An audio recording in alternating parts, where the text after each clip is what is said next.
Everyone, welcome back. Let's continue from the chapter Animal Kingdom as we were reading. Let's see. Let's start with classification of animals.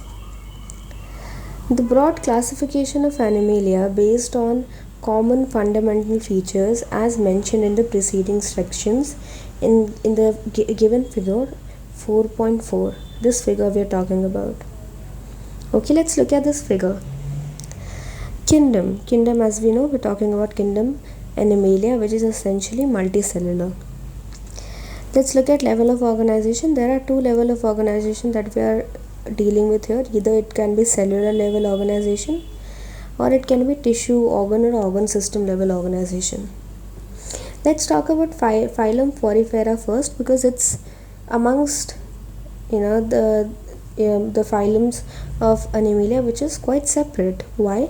Because the level of organization that we see in Porifera is cellular. It is asymmetrical unlike others. It is acoelomate, which means coelom is not there. So that is what Porifera is. So whenever in any option, if you see acoelomate, if you see asymmetrical, or if you see cellular level, it's for sure Porifera. Let's look at the next, which is symmetry. In symmetry, we know it can be radial or it can be bilateral. Radial as in like this, in any radius, right? And bilateral in two halves, left and right half. If we talk about radial, radial symmetry phylums are only acoelomate.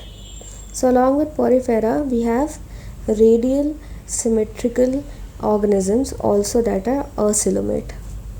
Okay, if we talk about acoelomate, we have two phylums under it, radial acoelomates, Coelenterata, we call them as Cnidaria too, and Ctenophora. So there are essentially three acoelomates, Porifera, Cnidaria and Ctenophora. The difference is that Porifera is asymmetrical, whereas Coelenterata and Ctenophora is radial. Okay. Let's look at bilateral symmetry. In bilateral symmetry, we have coelomates, like three types of coelomates. First, we'll deal with acoelomates, the ones that have bilateral symmetry. Those acoelomates are under phylum Platyhelminths. They are bilateral symmetrical and they do not have any coelom. Therefore, they are acoelomate, and the example is Platyhelminth. Then the second bilateral symmetry phylum would be the one that has false coelom, or we can say scattered bundles. Those are pseudocoelomates. An example is Ascalminths. And the rest of the others, they have true coelom, therefore coelomates. And we have Annelida, arthropods, mollusks, Echinodermata, Hemichordata and Chordata in that category.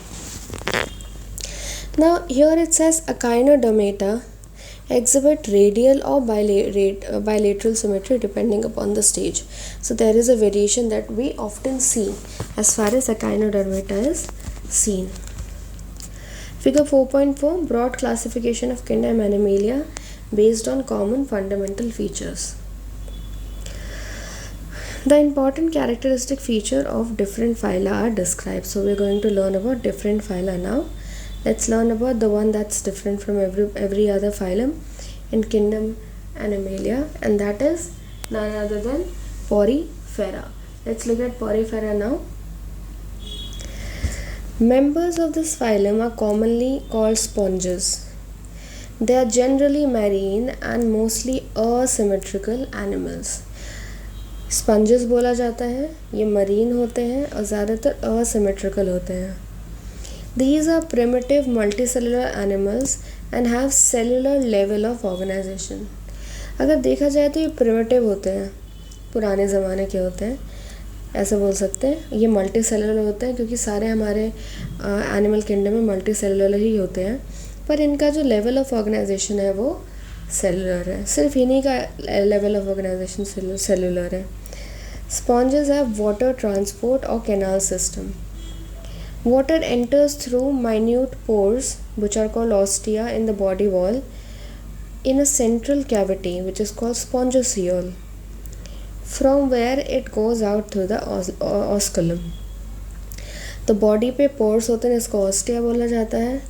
Body की जो wall होती है उसके अंदर एक central cavity होती है, इसको स्पॉन्जोसियोल बोला होता है, जिसके थ्रू वाटर अंदर जाता है. किसके अंदर? ऑस्कुलम के अंदर. This pathway of water transport is helpful for food gathering. तो क्या फंक्शन होता है ये जो हमारा कैनाल सिस्टम है, वाटर ट्रांसपोर्ट कैनाल सिस्टम का? सबसे पहला है फूड गैदरिंग, दूसरा है respiratory exchange, and lastly removal of waste. So खाना गैदर करने में, रेस्पिरेशन करने में, रेस्पिरेटरी एक्सचेंज या गैशियस एक्सचेंज करने में, और वेस्ट को रिमूव करने में ये हमारा हेल्प करता है. Canocytes or collar cells line the spongiosole and the canals. So we also have choanocytes. The word choano means collar, collar-like cells. So these collar-like cells, they line the spongiosole and the canal. So all what black words that we are seeing here, they all are important, and questions are asked based upon these black or the darkened words. Digestion is intracellular. The body is supported by a skeleton made up of spicules और spongin fibers. तो जो body होती है उसके पास एक skeleton होता है जिसके ऊपर स्पेक्यूल्स लगा होता है या फिर स्पॉन्जिन फाइबर्स लगा होता है. ओके. जो सेक्सेस होते हैं वो सेपरेट नहीं होते हैं. ये भी इम्पॉर्टेंट है. Let's look at it once more. ये जो बॉडी होती है उस पर स्पेक्यूल्स या फिर स्पॉन्जिन फाइबर होते हैं, ठीक है, और एक स्केलेटन भी होता, मतलब the body is supported by a skeleton and the skeleton is made up of spicule और द स्पॉन्जिन फाइबर. तो जो स्केलेटन होता है उसमें जो बोन्स जैसा काम करने वाला स्ट्रक्चर है उसको हम स्पेक्यूल्स या फिर स्पॉन्जिन फाइबर्स कहते हैं. जो सेक्सेस होते हैं वो सेपरेट नहीं होते हैं, they are not separate, therefore they are hermaphrodite, which means the eggs and the sperms are produced in the same individual. Sponges reproduce asexually by fragmentation and sexually by the formation of gametes. So इसमें asexual reproduction with the help of fragmentation होता है और sexual reproduction with the help of formation of gametes होता है. Fertilization is internal and the development is indirect, having a larval stage which is morphologically distinct from adult. अगर fertilization की बात करें तो internally fertilize होता है, ठीक है, और जो डेवलपमेंट होता है वो इनडायरेक्ट होता है. इनडायरेक्ट का मतलब एक लार्वल स्टेज भी हमें देखने को मिलती है, और लार्वल स्टेज मॉर्फोलॉजिकली बहुत ज़्यादा अलग होती है as compare to the adults. We have a few examples of porifera. This is sycon, as you can see, this is sycon, this is euspongia, and this is spongilla और spongilla. Spongilla is the correct pronunciation. Okay, so this is an overview of porifera. We have a few examples like cycon. Cycon को skypha भी कहा जाता है. ये हमारा cycon, इसको हम skypha भी कह सकते हैं. Then we have spongilla. Spongilla is fresh water sponge. This is spongilla. Common names बहुत important है because it can be asked. Then it's euspongia, which is called the bath sponge. I think I missed something. This is cycon, not this. This is cycon, it is also called skypha, and this is euspongia. This is spongilla, which is freshwater sponge, and this is euspongia, which is known as bath sponge. Let's revise it once more in order to avoid any confusion. A is cycon, and we also call it as skypha. C is spongilla, and we also call it as freshwater sponge, and B is euspongia, which is also known as bath sponge. Okay, let us look at the next phylum now. The next phylum we have with us is phylum Coelenterata or Cnidaria. They are aquatic, they are mostly marine. They are sessile. Sessile means shows no movement, or free living or free swimming. Radially symmetrical animals.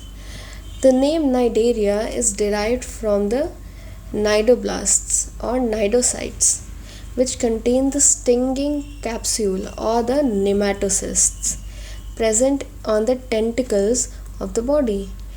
Cnidoblasts are used for anchorage, defence and to capture the prey. क्या क्या पढ़ा हमने अभी तक Cnidaria के बारे में? ये होता है एक्वेटिक होता है, ज़्यादातर मेरीन होता है, या तो ये ठहरा हुआ हो सकता है या फिर फ्री स्विमिंग हो सकता है। सिमेट्री हमें पता है, अब रेडियल सिमेट्री हो जाएगी, ठीक है। उसके बाद इसका जो नाम नाइडेरिया है वो कहाँ से आया है? नाइडेरिया वर्ड आया है नाइडोब्लास्ट से या नाइडोसाइट्स से। इन नाइडोसाइट्स के अंदर क्या होता है? नाइडोसाइट्स के अंदर स्टिंगिंग कैप्सूल्स होते हैं, जैसे ये हम देख सकते हैं स्टिंगिंग कैप्सूल हमारा। नाइडोब्लास्ट के अंदर स्टिंगिंग कैप्सूल्स होते हैं, इनको हम नेमेटोसिस्ट भी बोलते हैं। स्टिंगिंग कैप्सूल्स को, ये जो हमारा दिख रहा है ये है हमारा स्टिंगिंग कैप्सूल, इसको हम नेमेटोसिस्ट भी कहते हैं। ये कहाँ प्रेजेंट होता है? ये प्रेजेंट होता है टेंटिकल्स और बॉडी के ऊपर। जो नाइडोब्लास्ट होता है वो यूज़ होता है एक तो एनकरेज मतलब किसी भी चीज़ को पकड़ने के लिए, डिफेंस करने, अपने आप को बचाने के लिए, या फिर प्रे को कैप्चर करने के लिए। Cnidarians exhibit tissue level of organization. Cellular level of organization was seen in Porifera and tissue level organization is seen in Nidaria. And they are diploblastic. Yes, they are diploblastic. They have a central gastrovascular cavity with a single opening. यहाँ पर हमें single ही opening दिख रही है, okay? And single opening, the mouth, single opening mouth on hypostome. Okay, they have a central gastrovascular cavity with a single opening mouth on hypostome. Hypostome is the single opening mouth. Digestion कैसा होता है? Extra cellular होता है या फिर intracellular भी हो सकता है। Some of the Cnidarians, example corals, have a skeleton composed of calcium carbonate. So coral एक नाइडेरिया ही होता है जिसमें जो हमारा उसका स्केलेटन होता है वो कैल्शियम कार्बोनेट से बनता है। अगर हम याद करें स्केलेटन पोरीफेरा की तो वो स्पिक्यूल से बना था। Cnidarians exhibit two basic body forms called polyp and medusa. The former is sessile and cylindrical form of hydra, adamisia, etc., whereas the later is umbrella shaped and free swimming like aurelia or jellyfish. हमने क्या पढ़ा? हमने पढ़ा कि जो Cnidaria है या तो पॉलिप हो सकता है या मेड्यूसा हो सकता है। अगर पॉलिप की बात करें तो पॉलिप ससाइल होता है, मतलब मूव नहीं करता है, लेकिन वो सिलेंड्रिकल होता है जस्ट लाइक हाइड्रा। ओके, सो हमारे पास एग्जांपल है ये रहा पॉलिप का, बी इज पॉलिप, सिलेंड्रिकल आप देख सकते हैं, ये ससाइल है और ये हमारा हाइड्रा है, दिस इज हाइड्रा। ओके, तो ससाइल होता है like hydra and adamsia. Okay, adamsia, अच्छा this is adamsia not hydra, this is adamsia and this is the polyp formation which is cylindrical shaped. Okay, and when we talk about the other one which is called the medusa, this is medusa. Medusa is umbrella shaped, this is how umbrella looks, right? And examples are aurelia, or we can call it as jellyfish also. This is aurelia or jellyfish. Okay, those cnidarians which exist in both forms exhibit alteration of generation. So ऐसे कुछ cnidarians हो सकते हैं जिनमें दोनों forms दिखते हो, like polyp and medusa both, then in that case हमें अल्टरेशन ऑफ जनरेशन देखने को मिलती है। एग्जाम्पल मेटाजेनेसिस, उसमें होता क्या है कि जो पॉलिप होता है, the polyp produces Medusa asexually and Medusa from polyp sexually, like Obelia. Obelia में क्या होता है कि जो पॉलिप होता है उससे मेड्यूसा बनता है with asexual means or asexual modes, and medusa से polyp बनता है with sexual modes. An example is obelia. Let's look at the examples now. Examples are very important because characteristics are given usually and one has to tell that what example would suit the characteristic or the feature. First example is Physalia. It's called the Portuguese man of water. Then Adamisia, which is sea anemone. Then Penetula, which is sea pen. Gorgonia, which is sea fan. Mindrena, which is brain coral. So this is what Cnidaria is all about. Okay, or cylindrids are all about. Let's keep the video till here because we have gathered lots of information about these two phylums, and we'll continue with Ctenophora in the next video. Thanks for watching. Good luck.